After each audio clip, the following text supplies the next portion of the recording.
Hello guys! Moma Moodie is back in here. Ngayon gagawa tayo ng gisang gulay o pakbet in result. So, maghihiwain ko na to.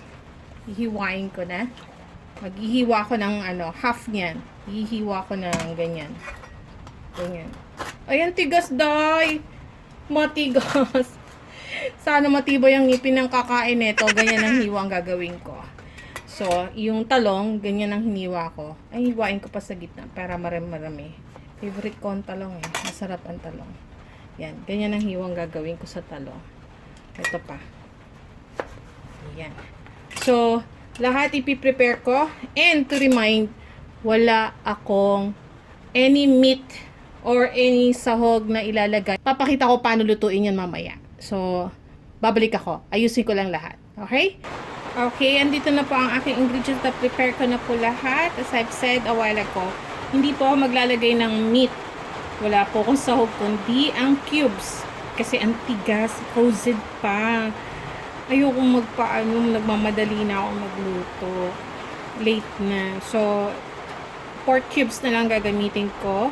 And then, may kamatis ako. May garlic ako. May onion at nilagyan ko ng konting spicy. Yung green chili. Tapos meron akong kalabasa here. Ito sabi ko sa inyo, hiwain ko ng ganyan. Yan. Tapos meron akong talong. At saka yung hinarvest kong okra. Medyo matigas-tigas pa ata. Yan. Di bale, pwede na yan kainin. Tapos ito, hinarvest ko to sa amin, sa bakuran namin. Pero ito, yung ibang gulay, hinarvest ko sa rep namin. Okay, tapos meron ako sigarilyas here. Ayan, ni-slice ko dito. Ganyan. Yan. So, start ko na magluto. Papakita ko paano po. Napakadali. Pag nagmamadali talaga, nasa mood talaga. Ang tamad-tamad ko talaga. Grabe.